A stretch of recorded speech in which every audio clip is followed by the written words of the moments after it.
Hello everyone, study with Leenu में आपका स्वागत है।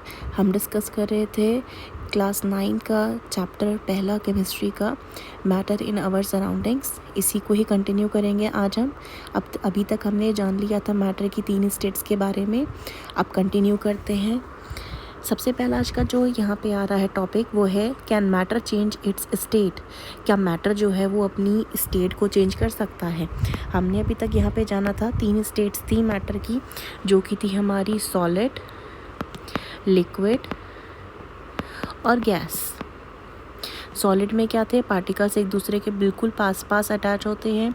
लिक्विड में क्या होता है, थोड़ा सा गैप होता है। और गैस में क्या होता है, काफ़ी ज़्यादा गैप होता है। हमने इनकी प्रॉपर्टीज़ के बारे में जाना था। कंटिन्यू करेंगे। सबसे पहला जो पॉइंट आता है यहाँ पे, we all know from our observation that water can exist in 3 states of matter. हमें पता है वाटर क्या है, 3 मैटर की स्टेट्स में आपका एग्जिस्ट करता है। ये हमने ऑब्जर्व किया है। सॉलिड फॉर्म क्या होता है वाटर का, आइस होता है। लिक्विड फॉर्म क्या होता है, जैसे कि वो खुद दिखता है वाटर। और गैस फॉर्म क्या होता है, वाटर वेपर होता है। What happen inside the matter during the change of state. अब जब ये मैटर की जो स्टेट है चेंज हो रही है, वो एक स्टेट से दूसरी स्टेट में जा रहा है, तो क्या होता है।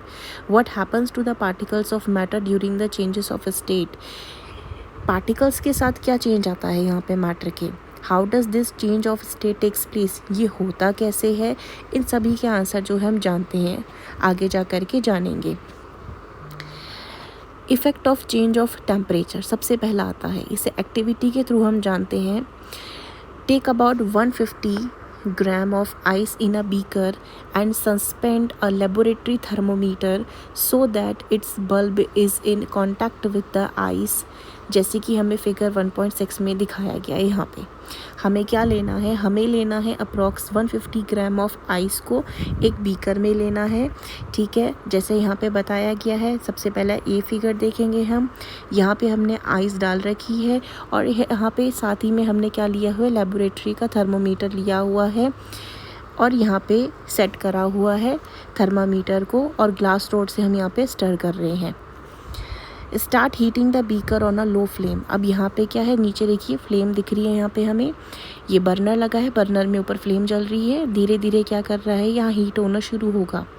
नोट करें टेम्परेचर को जबकि आइस मेल्ट होना शुरू होती है, जिस टेम्परेचर पे। Note the temperature when all the ice has converted into water. हमें 2 चीज़ नोट करनी है यहाँ पे। सबसे पहला, जब आइस जो है मेल्ट होना स्टार्ट हो रही है, पहला पॉइंट, पहला टेम्परेचर। और दूसरा टेम्परेचर नोट करना है जब सारी की सारी जो आइस है वो मेल्ट होकर के वाटर में कन्वर्ट हो चुकी है। अपने ऑब्जर्वेशन को रिकॉर्ड करें for this conversion of solid to liquid state का। अब put a glass rod in the beaker and heat while stirring it till the water starts boiling. अब क्या करेंगे, अब हम यहाँ पे ग्लास रॉड रखेंगे और इसे स्टर करेंगे। तब तक स्टर करते रहेंगे जब तक इसमें क्या ना आने लग जाए, बॉइलिंग नहीं होने लग जाएगी। ध्यान से इसे देखेंगे। अब केयरफुली इसे देखेंगे। On the thermometer reading till most of the water has vaporized. तब तक देखेंगे जब तक कि इसका काफ़ी सारा अमाउंट का पानी जो हो वेपराइज ना हो चुका हो। रिकॉर्ड करें अपनी ऑब्जर्वेशन को। और यहाँ पे हमने क्या जाना, कन्वर्जन जाना किसका, लिक्विड से हमारा गैसियस स्टेट में। ऑन इंक्रीजिंग द टेम्परेचर, हमने यहाँ क्या चीज़ें नोटिस करी है, बैकग्राउंड में क्या चल रहा है समझते हैं। जब हमने यहाँ पे क्या करा, टेम्परेचर को इंक्रीज़ करा सॉलिड का, तो जो काइनेटिक एनर्जी थी पार्टिकल्स के बीच में वो क्या होने लगी, बढ़ने लगी। Due to the increase in the kinetic energy the particle starts vibrating with the greater speed. अब इसके वजह से क्या होने लगा, जो पार्टिकल्स थे इनके बीच में क्या होने लगा, वाइब्रेशन होने लगा बहुत तेज़ स्पीड से। ये जो एनर्जी सप्लाई हो रही थी बाय हीट की, इसने ओवरकम कर दिया the force of attraction between the particles को। जो पार्टिकल्स के बीच का फोर्स ऑफ अट्रैक्शन जिससे जुड़ा हुआ था, इस हीट ने क्या कर दिया, इसको ओवरकम कर दिया। ये जो पार्टिकल्स थे इन्होंने अपनी फिक्स्ड पोजीशन को छोड़ दिया और ये क्या होने लग गए, मूव करने लग गए फ्रीली। अब यहाँ क्या हुआ, अ स्टेज इज रीच्ड, जब सॉलिड मेल्ट हुआ किस में, लिक्विड में कन्वर्ट होता है, तो जो मिनिमम टेम्परेचर था जिसमें सॉलिड मेल्ट होना शुरू हो गया था लिक्विड बनने के लिए एटमॉस्फेरिक प्रेशर में, उसको हम क्या बोलते हैं यहाँ पे, मेल्टिंग पॉइंट बोलते हैं। तो मेल्टिंग पॉइंट क्या होता है हमने जाना, ये वो सिचुएशन होती है, वो स्टेज होती है जब मिनिमम टेम्परेचर पे एक सॉलिड जो होता है मेल्ट करना शुरू कर देता है लिक्विड में एटमॉस्फेरिक प्रेशर पे, उसको हम बोलते हैं मेल्टिंग पॉइंट।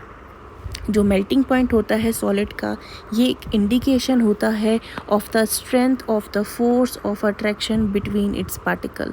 मेल्टिंग पॉइंट क्या होता है, ये एक इंडिकेशन होता है, जो स्ट्रेंथ होती है, फोर्स ऑफ अट्रैक्शन होता है पार्टिकल्स के बीच में, इसका। द मेल्टिंग पॉइंट ऑफ जो आइस होता है वो होता है 273.15 केल्विन। यहाँ पे हम नोट करेंगे जो मेल्टिंग पॉइंट होता है आइस का वो होता है 273.15 kelvin. The process of melting जो होता है that is change of solid into liquid state is also known as fusion.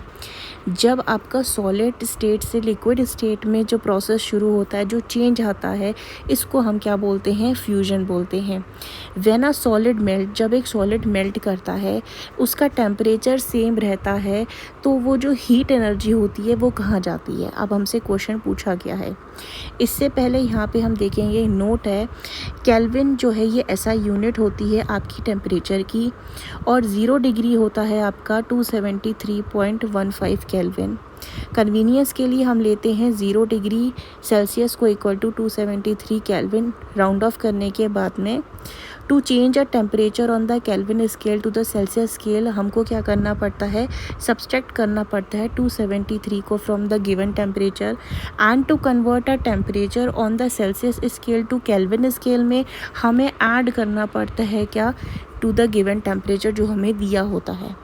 यानी कि हमें अगर चेंज करना है टेम्परेचर को केल्विन स्केल से सेल्सियस स्केल में, तो हमें सब्ट्रैक्ट करना है जितना दिया टेम्परेचर है उसे 273, और अगर हमको कन्वर्ट करना है टेम्परेचर को सेल्सियस स्केल से केल्विन स्केल में, तो हमें क्या करना पड़ेगा, उस टेम्परेचर जो हमें दिया उसमें ऐड करना पड़ेगा 273 को।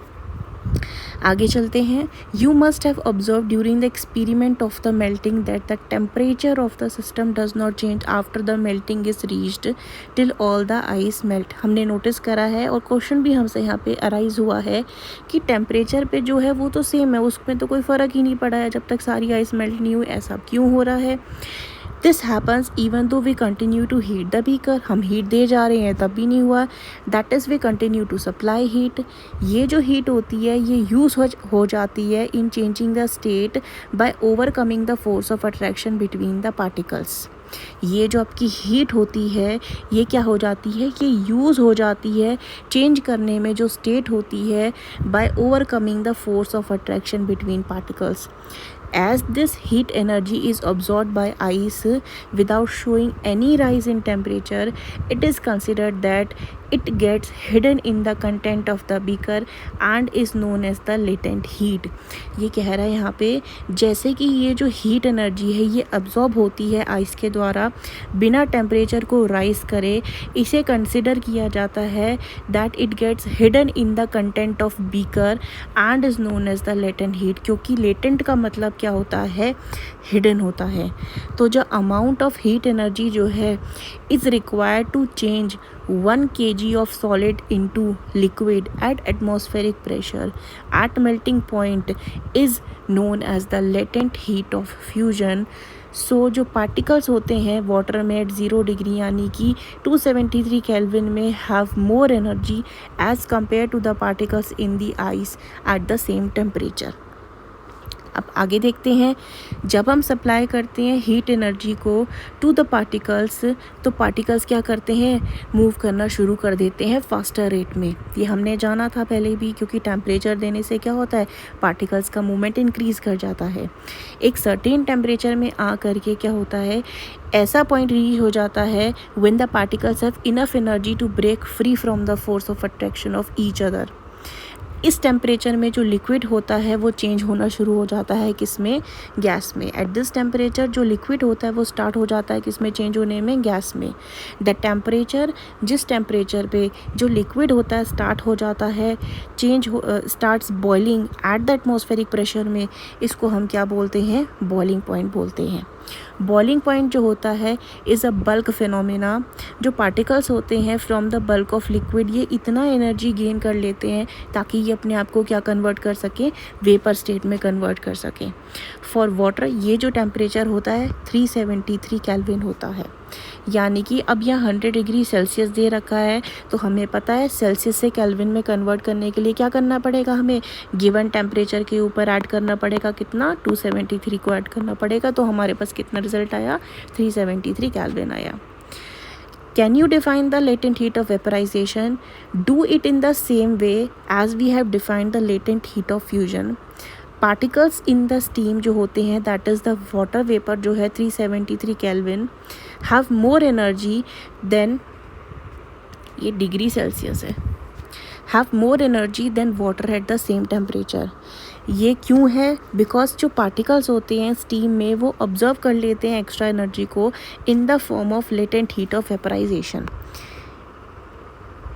किस फॉर्म में करते हैं, in the form of latent heat of vaporization. जैसे हमने जाना था ऊपर latent heat of fusion, same process से चलता है आपका यहाँ पे लेटेंट हीट ऑफ वेपराइजेशन। ये जो लेटेंट हीट है ना, ये हिडन हीट है। ये क्या करती है, इनको हेल्प करने के लिए वो जो फोर्स इनके बीच में जुड़ा हुआ है ना, ये इसको ओवरकम करने में हेल्प करती है, अपनी स्टेट को चेंज करने के लिए। This is only latent heat of fusion. ऊपर जो हमने जाना था सॉलिड से लिक्विड में, अब लिक्विड से गैस में क्या आ गया, latent heat of vaporization, state change करने में हमें हेल्प करती है। आगे देखते हैं, सॉलिड से हम क्या कर सकते हैं, हीट करेंगे सॉलिड को तो हम लिक्विड में जाएंगे। आइस को हीट करा तो लिक्विड में, वाटर फॉर्म में आ गया। अब लिक्विड को और हीट करेंगे तो किस फॉर्म में चला जाएगा, गैस फॉर्म में चले जाएगा। अब ऐसे ही गैस कूल डाउन होकर के लिक्विड फॉर्म में आ जाएगी, और लिक्विड और कूल होगा, फ्रिज में बर्फ़ जमाते हैं तो आइस फॉर्म में बन जाएगा वो। ये क्या है, रिवर्सिबल प्रोसेस है। So we infer that the state of matter जो होता है चेंज कर सकते हैं हम into another state by changing in temperature. हम कैसे कर सकते हैं, टेम्परेचर को चेंज करके इनको चेंज कर सकते हैं। We have learned that substances around us change state from solid to liquid and from liquid to gas on application of heat. ये हमने देख लिया। But there are some that change directly from solid state to gaseous state and vice versa without changing into the liquid state.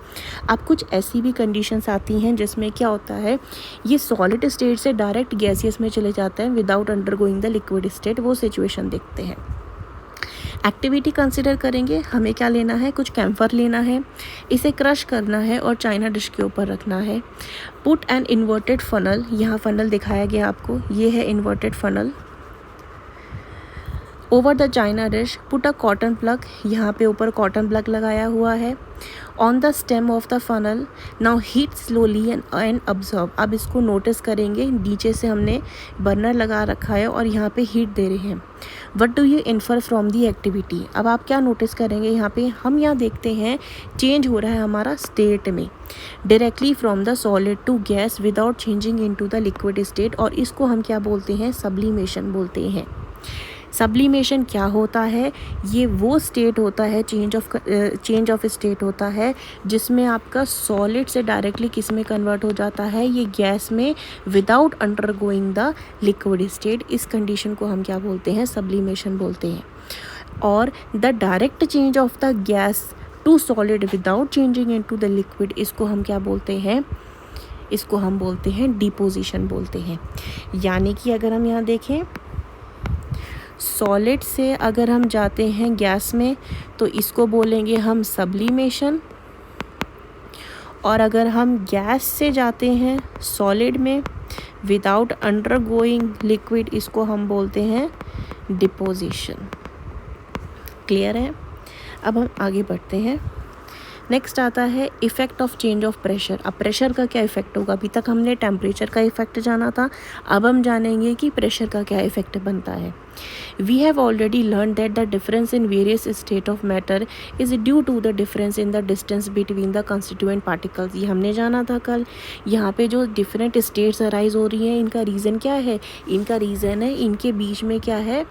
Difference in the distance between the constituent particles. इनके particles के बीच के distance के वजह से है. What will happen when we start putting pressure and compress? अगर हम इन cylinder जो है क्लोज करके इसको प्रेशर दें, कंप्रेस करें तो क्या होगा? Will the particle come closer? क्या पार्टिकल्स पास आएंगे? Do you think that in this state? देखते हैं. अगर हम अप्लाई करते हैं प्रेशर को और रिड्यूस कर देते हैं टेम्परेचर को, can liquefy gases. Have you heard of solid carbon dioxide? क्या आपने सॉलिड कार्बन डाइऑक्साइड के बारे में सुना है? ये जो है स्टोर होती है under the high pressure. High pressure में स्टोर किया जाता है किसको? सॉलिड CO2 को, यानी सॉलिड कार्बन डाइऑक्साइड को. ये कन्वर्ट हो जाती है डायरेक्टली इनटू किस में? गैसियस स्टेट में on decrease of the pressure to 1 atmosphere without coming into liquid state. बिना लिक्विड स्टेट के अंडर गो करे एक गैस डायरेक्टली किस में कन्वर्ट हो जा रही है? आपका सॉलिड में कन्वर्ट हो जा रही है विद द प्रेशर 1 ATM में. ये कंडीशन क्या हुई यहाँ पे आपका? ये क्या है? अंडर को जा ही नहीं रहा किस में? लिक्विड स्टेट में. तो ये एग्जांपल किसका ले सकते हैं हम? डिपोजिशन ले सकते हैं. This is the reason that solid carbon dioxide is also called as dry ice. अगर आपसे पूछे ड्राई आइस किसे कहते हैं, तो हम ड्राई आइस किसको बोलेंगे? यहाँ पे सॉलिड CO2 को बोलेंगे. Thus we can say that the pressure and temperature जो होते हैं डिटरमाइन करते हैं कि जो स्टेट है सब्सटेंस की वो क्या होगी? वो सॉलिड होगी, वो लिक्विड होगी, या फिर वो गैस होगी. ATM यानी कि एटमॉस्फेयर जो होती है ये यूनिट होती है मेजर करने के लिए प्रेशर को जो कि गैस एक्सर्ट करती है. द यूनिट ऑफ प्रेशर जो होती है ये पास्कल है, और 1 ATM जो होता है यानी 1 एटमॉस्फेयर की जो वैल्यू है वो होती है 1.01 into 10⁵ pascal. The pressure of air in atmosphere जो होता है ये होता है, इसको हम बोलते हैं एटमॉस्फेरिक प्रेशर. और जो एटमॉस्फेरिक प्रेशर होता है सी लेवल में ये 1 ATM होता है, 1 एटमॉस्फेयर होता है and taken as the normal atmospheric pressure. अब यहाँ पे कंडीशन हम देखेंगे, ये वेरी इंपॉर्टेंट है. सॉलिड से अगर हम कन्वर्ट कर रहे हैं लिक्विड में, इसको हम बोलते हैं फ्यूजन. और लिक्विड से सॉलिड कन्वर्ट हो रहा है, लिक्विड से अगर सॉलिड ही कन्वर्ट हो रहा है, इसको हम बोलेंगे सॉलिडिफिकेशन. नेक्स्ट आता है, अगर सॉलिड से गैस में कन्वर्ट हो रहा है डायरेक्टली विदाउट अंडरगोइंग लिक्विड, इसको हम बोलते हैं सब्लिमेशन. और गैस से सॉलिड में कन्वर्ट हो रहा है विदाउट अंडरगोइंग लिक्विड, इसको बोलते हैं डिपोजिशन. सिमिलरली लिक्विड से गैस में कन्वर्ट हो रहा है, इसको हम बोलेंगे वेपराइजेशन. और गैस से लिक्विड में कन्वर्ट हो रहा है, इसको हम क्या बोलेंगे? Condensation without undergoing solid. इसको हम क्या बोलते हैं? इंटर कन्वर्जन बोलते हैं. किसका? 3 स्टेट्स ऑफ मैटर का. तो ये था आज का हमारा वीडियो जो हमने यहाँ पे कंप्लीट किया है. जानने की कोशिश करिए आगे मैटर के बारे में, यहाँ पे टेम्परेचर और प्रेशर का जो इफ़ेक्ट होता है इसके बारे में. इंटर कन्वर्जन जाना हमने तीनों स्टेट्स के बीच में. And if you like this video informative, so you only have to do is like, share, subscribe the channel and पढ़ाई करते रहिए. कोई भी क्वेरी हो, कोई भी डाउट हो, you can ask in the comment section.